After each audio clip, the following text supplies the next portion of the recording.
नमस्कार दोस्तों, आप सभी का स्वागत है हमारे YouTube चैनल पर। तो आज हम बात करेंगे डीएलएड एग्जाम 2021 लेटेस्ट अपडेट। तो आज हमारी तारीख हो चुकी है 30 नवंबर 2021 की बड़ी अपडेट में सबसे पहले बात करेंगे आज की ब्रेकिंग न्यूज। जी हाँ दोस्तों, डीएलएड चतुर्थ सेमेस्टर रिजल्ट 2021 लेटेस्ट अपडेट को देखेंगे। उसके बाद दोस्तों बात होगी कि आखिर हमारी द्वितीय सेमेस्टर की बैक परीक्षा कब होगी, चतुर्थ सेमेस्टर का दोस्तों पेपर कब होगा। जी हाँ दोस्तों, अभी तक प्रमोट की ऑफिशियल नोटिस तक जारी नहीं की गई। जी हाँ दोस्तों, इतनी ज्यादा लेट लतीफी छात्रों का भविष्य अधर में जा रहा है। एक बात और आपको बता दें, फेल छात्रों के लिए दोस्तों एक बड़ी खुशखबरी हम यहाँ पर कह सकते हैं। अब फेल छात्रों के लिए खुशखबरी आखिर क्या है, देखिए दोस्तों, यूपी टेट परीक्षा रद्द हुई, ठीक है, 1 महीने का दोस्तों समय मिल गया। अगर दोस्तों पीएनपी चाहे तो कम से कम सेकेंड सेमेस्टर में जिन बच्चों की बैक लग गई दोबारा स्कूटनी का पहले ये तो रिजल्ट जल्द से जल्द जारी करे, लेकिन अभी तक उसके लिए ऑनलाइन आवेदन की प्रक्रिया चल रही है। तो उसके दोस्तों ज्यादा उम्मीद मत करिए, इससे अच्छा है कि जल्द से जल्द सेकंड सेमेस्टर का ये पेपर दोबारा करा ले, ताकि बच्चों का बैक क्लियर हो। फोर्थ का पेपर एक साथ सभी बच्चों का कराकर सभी बच्चों को मतलब रिजल्ट डिक्लेयर करें, ताकि सभी बच्चे नई शिक्षक भर्ती के लिए एलिजिबल हो सके। तो गाइस एक बड़ी अपडेट आ रही है, देखिए एजेंसी पर दोस्तों शक है। यूपी टेट से पहले दोस्तों UP triple SC, UP PSC, UP police भर्ती परीक्षाएं भी दोस्तों की जा चुकी है निरस्त। मतलब ये दोस्तों ऐसा कोई पहली बार नहीं हुआ कि यूपी टेट का पेपर निरस्त हो चुका है। वैसे तो आप लोग को पता है कि डीएलएड का भी पेपर एक बार रद्द किया जा चुका है, और आपको ये भी पता है कि जब डीएलएड का पेपर रद्द हुआ था गणित का, तो उसके बाद जो पेपर बनाया गया भैया वो कितना ज्यादा कठिन था। तो याद रखिए, अगर आप यूपी टेट परीक्षा की तैयारी कर रहे हैं तो इस बार आपकी तैयारी डबल हो जानी चाहिए। अगर आप ये सोच रहे होंगे कि यार हमारी पूरी तैयारी थी, हम तो लास्ट टाइम भैया हम तीर मार देते, हमारे 100+ आ जाते, तो गाइस गलती मत करिएगा। आप लोग डीएलएड वाले हैं, आपको अच्छे से पता है कि एक बार डीएलएड का पेपर भी गणित का निरस्त किया गया था, उसके बाद उस पेपर का लेवल क्या था। तो ध्यान में रखिएगा, हम नहीं चाहते दोस्तों किसी भी बच्चे का भैया टेट का पेपर खराब हो। और देखिए, अगर आप चाहते हैं कि आपको जल्द से जल्द नई भर्ती मिले, तो उसके लिए भी आपको संघर्ष करना पड़ेगा। एक और सवाल दोस्तों यहाँ पर ये कि क्या 26 दिसंबर को होगी यूपी टेट परीक्षा। यूपी सरकार ने दोस्तों यह दिया जवाब, जो भी है पूरी अपडेट को हम आपके सामने रखेंगे। फिलहाल आपको बता दें 26 दिसंबर की दोस्तों जो बात है भैया, ये न्यूज़पेपर के माध्यम से अलग अलग जगह से आपको देखने को मिली होगी, लेकिन ये दोस्तों अभी तक सही जानकारी नहीं है। इससे पहले क्या हुआ था, 26 दिसंबर को पेपर कराने का प्रस्ताव भेजा गया था, लेकिन पेपर हो नहीं पाया उस डेट में, और पेपर हमारा 28 नवंबर को मतलब उससे पहले कराने की कोशिश की गई। तो अब दोस्तों सवाल यहाँ पर ये है कि अब क्या होगा। जी हाँ दोस्तों, कितना ज्यादा लेट हो सकता है, लेट लतीफी होगी। जो भी अपडेट निकल कर आएगी उस अपडेट को हम आपके सामने रखेंगे। तो देखिए एक बात आपको बता दें, जो हमारा यूपी टेट का पेपर होगा वो पेपर दोस्तों संडे के दिन ही मैक्सिमम उम्मीद है कि रखा जाएगा, मतलब कोई ना कोई एक संडे, ठीक है। तो एक एक करके दोस्तों आज की हम सारी अपडेट को आपके सामने रखेंगे। और इससे पहले दोस्तों जब हमारा 2019 में यूपी टेट परीक्षा को दोस्तों निरस्त किया गया था, आपको पता उस समय CAA एनआरसी वाला मुद्दा चल रहा था, उस समय भी एक बार दोस्तों पेपर को रद्द कर दिया गया, लेकिन वो पेपर बहुत ही जल्द करा लिया गया था। तो क्या दोस्तों ऐसा इस बार हो पाएगा, लेकिन देखिए उस बार वो पेपर हुआ ही नहीं था। इस बार क्या होगा कि पीएनपी को फिर से मतलब सारे पेपर फिर से छपवाने पड़ेंगे, प्रिंट करवाना पड़ेगा ना, ऐसे तो होगा नहीं। तो अब तो सब OMR खराब हो गया, जो कॉपी आई थी सब खराब हो गई। पूरी अपडेट हम आपके सामने रखेंगे। देखिए कोई अपडेट आपसे छूटेगी नहीं, आप परेशान बिल्कुल मत होइएगा। तो फिलहाल हमने डीएलएड रिजल्ट डाउनलोड करने के लिए कमेंट बॉक्स में आप लोगों के लिए लिंक दे दिया है, जहां से आप लोग अपना डीएलएड का रिजल्ट डाउनलोड कर सकते हैं। तो फिलहाल दोस्तों इस अपडेट को जरा देखते हैं आपके सामने, पेपर लीक की क्या अपडेट है, और अपडेट आपसे छूटनी भी नहीं चाहिए। पेपर लीक के कारण दोस्तों उत्तर प्रदेश शिक्षक पात्रता परीक्षा टेट निरस्त कर दी गई, पर अभी तक दोस्तों इसके मास्टरमाइंड की गिरफ्तारी नहीं हो सकी। जी हाँ दोस्तों, सरकार को हमेशा उस पहले बंदे को गिरफ्तार करना चाहिए जिसने पेपर लीक किया।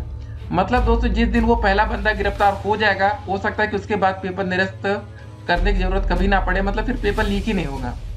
इसके पीछे कौन लोग हैं, कहाँ से हैं और कैसे पेपर लीक हो गया, इसकी अभी जांच चल रही है। विभागीय अफसरों की दोस्तों माने तो इस मामले में पेपर छापने की जिम्मेदारी उठाने वाले निजी प्रिंटिंग प्रेस की भूमिका संदिग्ध है। प्रिंटिंग प्रेस की भूमिका पर दोस्तों पहली बार सवाल नहीं उठा है। लोक सेवा आयोग की दोस्तों एंटी ग्रेड शिक्षक भर्ती 2018 को लेकर भी यह सवाल उठा था। एसटीएफ ने दोस्तों आयोग की परीक्षा नियंत्रक अंजू कटियार को गिरफ्तार कर जेल भेजा था। इस कारण आयोग को पीसीएस सहित कई भर्ती परीक्षाएं स्थगित करनी पड़ी।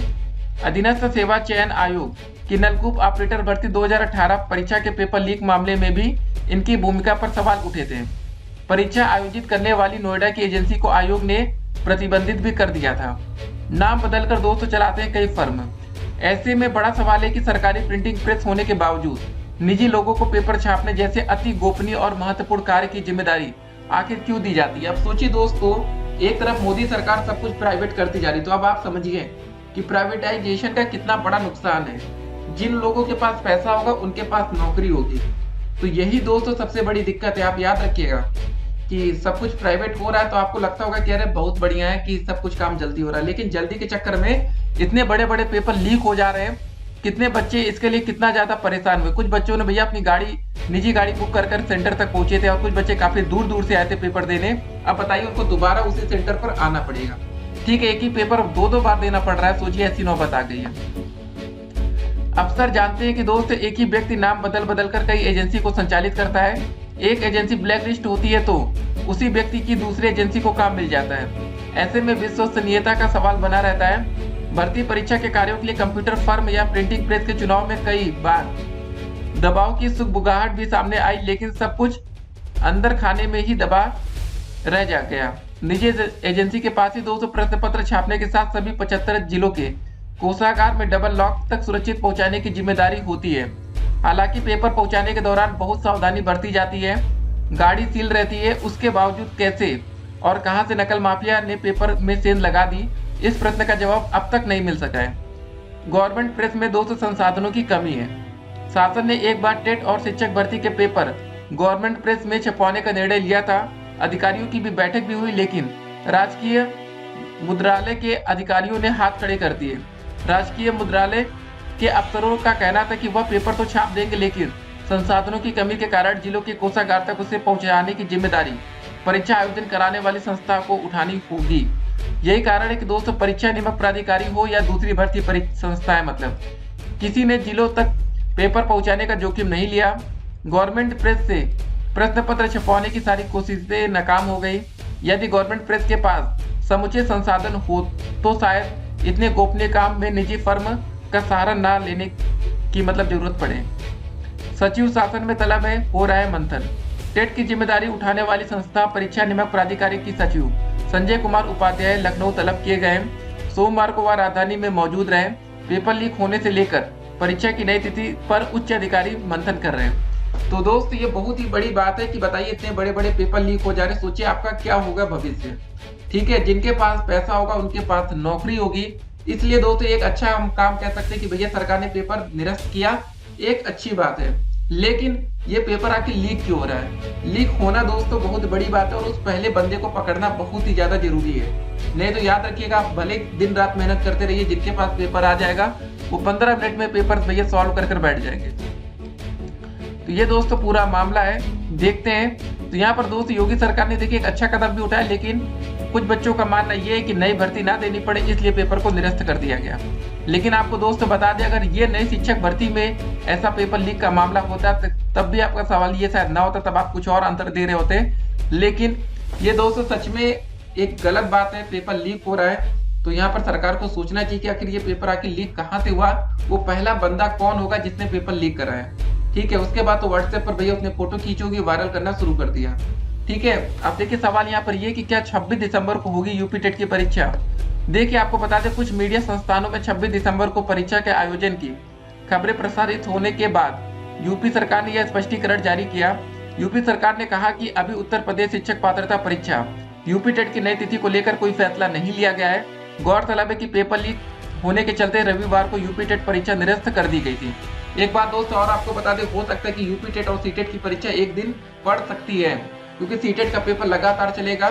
अगर यूपी टेट का पेपर भैया उनमें से किसी एक दिन पढ़ा तो कुछ बच्चों का नुकसान होना तय है। मान लेते दोस्तों आपका सीटेट और यूपी टेट का पेपर एक दिन पड़ गया, तब आप असमंजस की स्थिति में होंगे यार कि कौन सा पेपर दे, यूपी टेट का दे कि सीटेट का दे। ठीक है, तो यही दोस्तों पूरा मामला है। बाकी जो भी अपडेट निकल कर आएगी उस अपडेट को हम आप तक पहुंचाएंगे। आप लोग परेशान मत होइएगा, हर एक अपडेट हम आप तक पहुंचाते रहेंगे जो कि पीएनपी से निकल कर आए, चाहे दोस्तों योगी सरकार का कोई फैसला हो, सभी चीजें हम आप तक पहुंचाएंगे। फिलहाल पेपर निरस्त हुआ है, बच्चे परेशान है, लेकिन यहाँ पर सरकार को एक बात और सोचनी चाहिए थी कि 69,000 भर्ती प्रक्रिया में जब पेपर लीक मामला सामने था उस समय पेपर निरस्त क्यों नहीं किया गया। उस समय भी अगर सरकार चाहती तो काफी कुछ सीखने को मिल जाता। लेकिन हाँ, अब देखिए धीरे धीरे यही हो रहा है कि ऑनलाइन की तरफ सरकार बढ़ेगी, कि अब हो सकता है कि अगला यूपी टेट का पेपर ऑनलाइन हो सकता है। ठीक है, क्योंकि ऑनलाइन पेपर लीक कराना इतना आसान नहीं होता है। तो देखते हैं दोस्तों क्या होता है। फिलहाल आप लोग परीक्षा की तैयारी में लगे रहिए, जो भी ऑफिशियल अपडेट निकल कर आएगी उस अपडेट को हम आप तक पहुंचाएंगे। बिल्कुल परेशान मत होइएगा, शिक्षक भर्ती से जुड़ी सभी अपडेट हम आप तक पहुंचाते रहेंगे और मिलेंगे दोस्त एक और वीडियो में और भी अधिक अपडेट के साथ। और आपका सवाल वीडियो के अंत में यही था कि क्या यूपी टेट का पेपर अब ऑनलाइन माध्यम से होगा। फिलहाल दोस्तों बता दें, अभी इस बार ऐसी कोई उम्मीद नहीं है, हो सकता है कि अगला यूपी टेट का पेपर जो हो वो ऑनलाइन हो सकता है। मिलेंगे एक और वीडियो में, तब तक के लिए stay connected, have a nice day.